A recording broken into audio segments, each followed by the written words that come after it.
All right, folks. Mark here again, cooking books. Y'all know how to cook the books and bring the info. So I want to talk about again the umbilical cord. I put up a few videos and I spoke about the umbilical cord. I want to talk about the umbilical cord and the silver cord. Right? I want to discuss that and show you the parallels, spiritual parallelism between the two.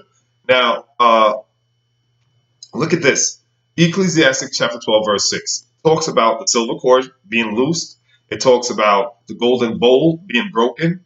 You can read this for yourself. You can go check out what I'm saying. I'm paraphrasing. Ecclesiastics chapter 12, verse 6 talks about the silver cord being loosed, talks about the golden bowl being broken, and it talks about the pitcher being shattered and the wheel being broken as well. Now, let me tell you, the Bible is archaic, right? It's Shakespearean. It's metaphoric. It's a lot of it is allegorical. A lot of it is metaphorical. It speaks in with metaphors, like I said, and analogies. So when it says the silver cord being loosed, well, the silver cord, we want to discuss that what they represent. All right. We want when it says the pitcher being shattered. Well, when a baby is being born, there's three main support systems in the womb. There's three structural support systems, foundational systems in the womb that allows the child to come to concept to come to birth to come to term. Losing it here to come to term, right? And those three support systems are the umbilical cord, the amniotic sac, and the placenta. Right. The placenta, amniotic sac, and the umbilical cord. Now, the placenta, if you go and research and look at the placenta and see a pictorial, the placenta actually is shaped like a bowl. It is round, and out of it comes the umbilical cord. The placenta is, I spoke of it before, is a post where the blood between the mother and child is exchanged, right? So the placenta would be considered the source because out of the placenta comes the umbilical cord that connects to the navel of the child, right? But listen to this. This is important. So the silver cord that Ecclesiastes chapter 6 talks about, the silver cord can be taken literally or it can be taken metaphorically. Let's talk about it from a metaphorical standpoint. Now, when a baby is born, right, they cut the umbilical cord, and the severing of that umbilical cord represents physical life. It represents physical life. It represents two things. Two things. One, it represents death in the spiritual life, right, and uh, it represents death in the spiritual life, but it represents life in the physical life. I'll say that again. When the umbilical cord is cut, there's physical birth, but there's spiritual death. Why is it spiritual death? Because that child existed before the mother's womb. This is where we have to go into fifth dimensional thinking. The child already existed way before it was developing in the mother's womb. Now we're going to the spiritual. So because the child has entered into the physical plane, right? This plane that we all are in now, this earth plane, is a physical plane. Because the child, the spirit that is in the child entered into the physical plane, it's now severing the cutting of that umbilical cord represents severing the ties to the spiritual. You're severing the ties to the spiritual. I'm gonna say it again. When a child umbilical cord is cut, they are severing the connection to the spiritual. It's not just physical, but they're severing the connection to the spiritual. Now the child is completely operating in the physical. Now the umbilical cord is a physical organ. It's a physical body part. It has it. You can touch it. You can see it. When that is cut, like I said, the child is no longer dependent upon that because now they're in the physical realm, right? They come out and there's all kind of tools, there's all kind of physical things that can feed that child now. The child doesn't need to be fed by the physical umbilical cord. Now they're in the hospital. There's bottles, there's food, there's whatever, right? All kind of stuff that could keep that child sustain that child. They no longer need to be sustained by the umbilical cord. So the severing of the umbilical cord it's symbolic, it's a spiritual symbolism, and again, physical physical birth represents spiritual death, right? When a baby umbilical cord is cut, it's birth in the physical, but it's death in the spiritual. I'll say it again. When the umbilical cord is cut, it's birth into the physical, but death into the spiritual, right? Now the silver cord. Let's talk about this. Now, when that umbilical cord is cut, remember the umbilical cord represents the child being connected to the mother, the parent, represented, right, the child being connected to the mother, the placenta. So the placenta would be considered the source, or the mother. The mother would be considered the source, specifically the placenta within the mother. So the placenta, which is within the uterus area, is the source. Because remember, the umbilical cord is considered a lifeline. It's considered a physical lifeline. So the umbilical cord, plugged into the navel of the child and plugged into the placenta of the mother, which is in the uterus area, is the mother in this sense is the source. The placenta is the source, right? Is the source from which the child pulls life. And this is in the physical. In the physical. So in the physical, the child has a umbilical cord that connects it to the source, which is the mother, the placenta within the mother, and that is the child's lifeline.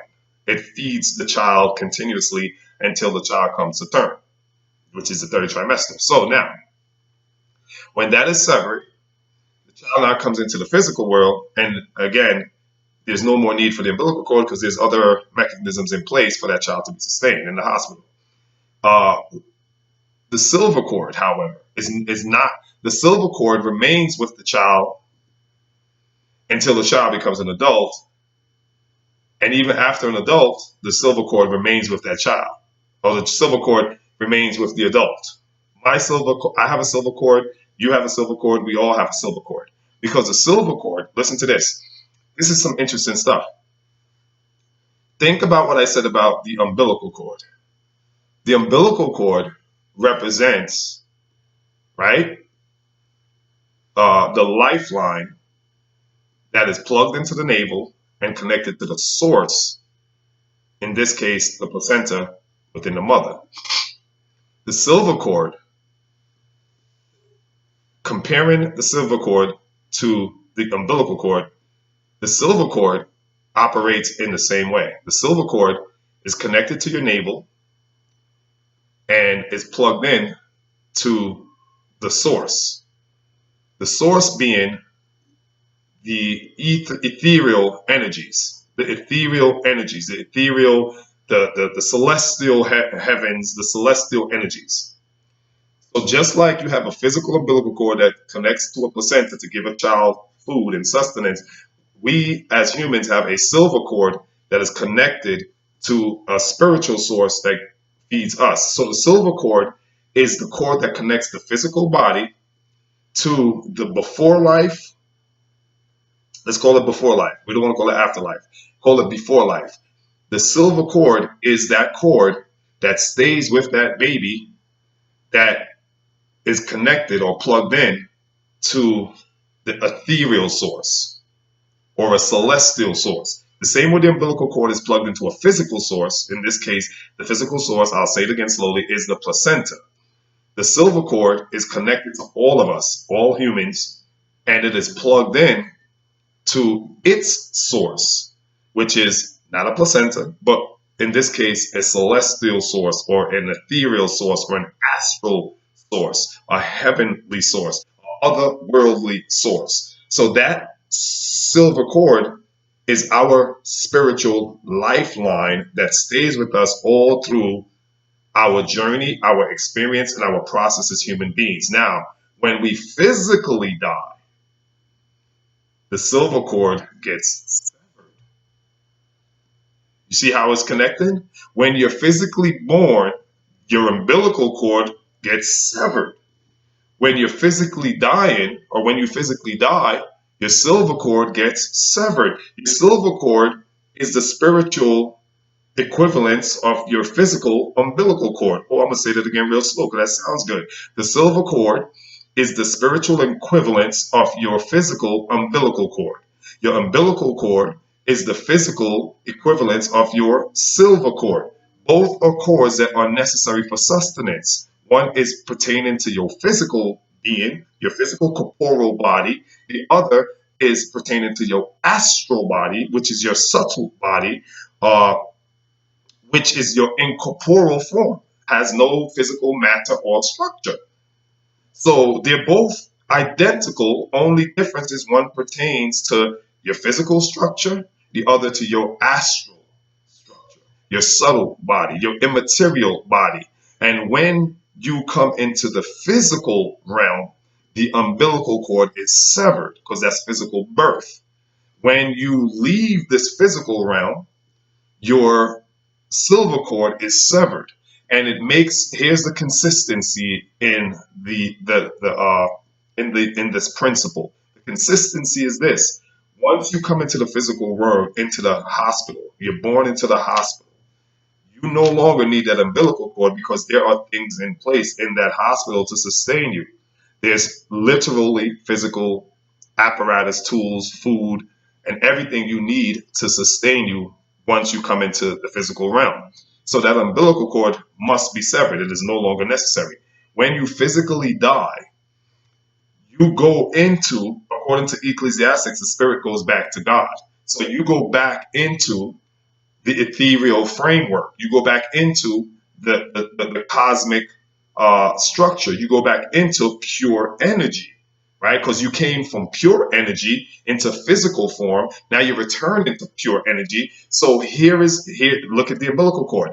When you leave physically, we can the silver cord is severed because why would you need the silver cord to continue if you're going back into pure energy, if you're going back into cosmic and astral state? You're going into a state of cosmic, astral, and subtle energy. You don't need the silver cord there because in that realm, there's everything you need for spiritual sustenance. Everything is already in that realm for spiritual sustenance. How do I know this? It's because we take the consistency, right? We take, I forgot what they call it. It's not the Socratic method. It's a certain method, right? Where you syllogism, right? Syllogism, right? It's called syllogism, where if you have a basic premise, you will always know the conclusion based off the premise. So you have a premise, you know what the conclusion is going to be, right? Yeah, syllogism.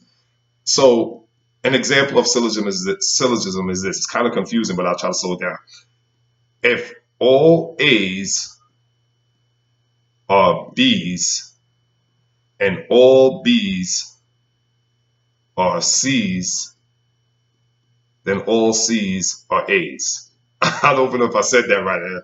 If all A equal B and all B's are C's, then all A's are C's. There you go. If all A's equal B's and all B's are C's, then all A's are C's. Exactly. That's syllogism, right? You know the premise, which is all A's equals B's and all B's are C's, then the logical conclusion will be all A's gotta be C's. It's called syllogism. So I use that kind of thinking to say, okay, if in if you have the umbilical cord is cut because you no longer need a physical cord to sustain the baby's life because in this realm that the baby's in the physical realm, there's everything in that hospital room that baby needs to survive. So we don't need the physical umbilical cord anymore. Then that's all A's is B's, B's are all C's, then all A's must be C. You see what I'm saying? Syllogism. So if that's how it works with the physical umbilical cord being cut because there's everything you need in the physical hospital room, the baby don't need the physical umbilical cord anymore, then it has to equal or conclude the conclusion, right? The conclusion must be that when you physically die, the spiritual cord, which is the silver cord, is severed because you're going into a realm where it's everything is ethereal, everything's spiritual, everything's energy. So you don't need a silver cord anymore because you have everything. You see the how you arrive as logical conclusion based off syllogistically speaking. This is called syllogism. But anyway, so this is how you formulate thoughts, people. Now look, don't chew me out and say, "Oh, this is nonsense." Look, this is all theorizing, right? It's theoretical, right? Because I didn't die and come back. No one has died and came. Jesus did, and we still didn't believe him. So you see what I'm saying? So this is highly philosophical. This is research and stuff. This is hours and hours and hours of research that I've done, right? And the research I've done has been researched by others for hours and hours and hours, and their research have been researched by others for hours and hours, and we can keep going, right? So this is like stuff that has been handed down generationally. Yeah. So the silver cord again, it's very important that we understand it, right? Picture energetic cord, literally coming out of your navel and connecting to the other dimension, right? A non-substance, immaterial world, another dimension, another plane, and that lifeline is what connects your physical body to your astral body. And like I said, the astral body is an immaterial body or a subtle body uh, that stays with you until till death. And that's when the silver cord is what connects the astral body to your physical body. And the astral body is what gives the physical body animation. It's called prana, which means life force or vital force. And this I draw a lot of this out of Ecclesiastes chapter 12, verse 6. Go and read it for yourself and then research silver cord, research the placenta, research various things, and you'll start to come to a certain, hopefully the spirit will reveal certain things to you. Also, something else I want to point out. I talked about as above, so below, which is Hermes Trismegistus, as within, so without. Here's something else that has to do with as above, below. The Bible says that whatsoever you bind on earth, you bind in heaven. Whatsoever you loose on earth, you loose in heaven. That's a scripture, a biblical scripture that correlates with Hermes Trismegistus principles as above, so below, as below corresponds with what's above. So there's a corresponding with above and below, below and above. And the Bible backs that up by saying, whatever you bind on earth, you bind in heaven. Whatever you loose in heaven, you loose on earth. Why I bring that up is to show you that science backs up this correlation. Science has proven to us that within the electromagnetic spectrum, there's what's called the visible light spectrum. The visible light spectrum is what we can see in. Right? Anything outside of that, our retina doesn't allow us to see. The visible light spectrum consists of several wavelengths. Those several wavelengths have a frequency. Those frequencies have a corresponding color. And those colors are what we call Roy G. Biv, which is red, orange, yellow. G is for green. B is for blue. I, indigo. V, violet. Right. Roy G. Biv. 7 letters, 7 colors, 7 wavelengths, 7 frequencies. They correlate with the 7 chakras in our body. If you study research into the 7 chakras, you'll notice that our 7 chakras have seven different vibratory rates. Those 7 vibratory rates generate 7 different colors. So the 7 different colors correlates with the 7 different visible light spectrum. But not only, it doesn't end there. That's as above, so below. Right? Now let's go with in. Because remember, it's as above, so below, as within, so without. So I just showed you above and below. Let's go within. Now, within, right, we have the endocrine system. Our endocrine system is a composition of 7 glands. I wrote it down here. The 7 glands are the pineal gland, 1, the pituitary gland, the thyroid gland, the thyroid gland, right, thymus gland, pancreas gland, adrenal gland, and the gonad gland, right? That's 7. So the endocrine system, which is within our body, there's 7 glands that correlates with our 7 chakras. Our 7 chakras correlates or correspond with the visible light spectrum, which have 7 frequencies, 7 waves, and 7 colors. Those 7 frequencies, again, correlates with our 7 chakras, which correlates with our 7 glands. That's not coincidence. All of our glands serve as points of contact, and energy centers, right? So I bring that up to say we are constantly receiving energy into these points of contact. They're points of contact. And because we're receiving energy into these points of contact, it's important to understand the silver cord, how we bring things into our bodies by means of these 7 points of contact. So these 7 points of contacts correlate with the 7 chakras. The 7 chakras correlate with the visible light spectrum, which is all 7. And also interesting too, you find that the music scale, if you study music theory, a scale from note consists of 7 notes. So the 7 notes, the 7 gonads, the seven, not the gonads, the 7 glands, the 7 chakras, 7 visible light spectrum, something about the number 7, right? You study numerology, they'll tell you the number 7 is the number of completion. But I say all that to say, as within, so without. As below corresponds with what's above.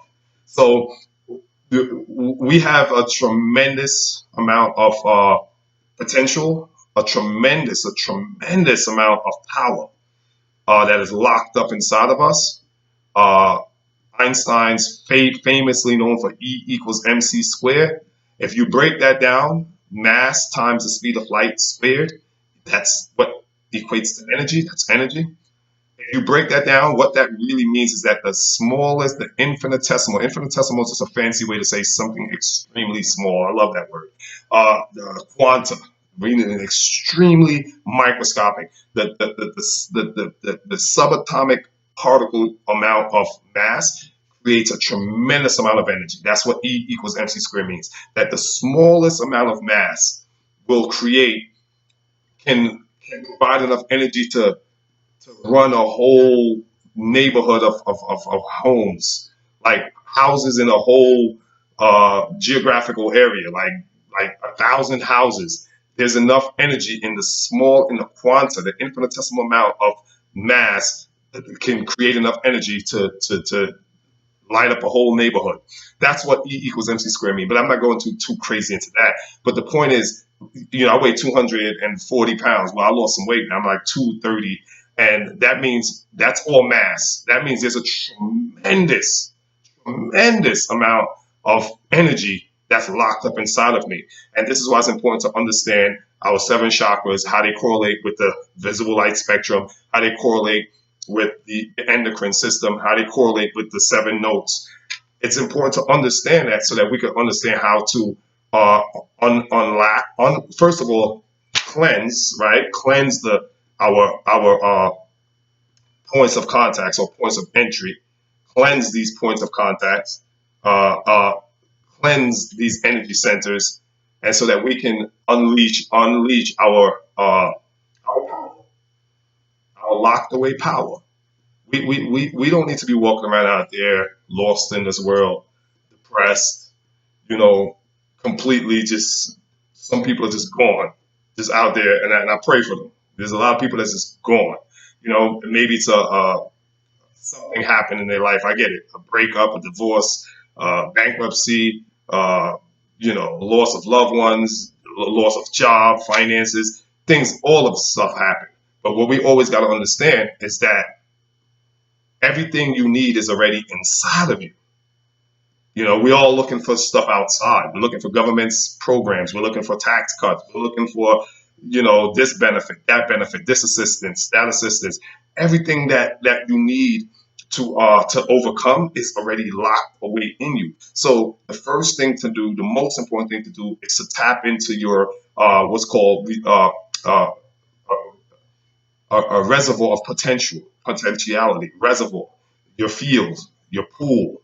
You have a pool of potentialities, or a repository, right? Or a box, a lake of energy. It's you call a reservoir of potential, to tap into that. And once we can learn to tap into that, alter, manipulate, cleanse, and unleash, the world is yours. Till next time, peace.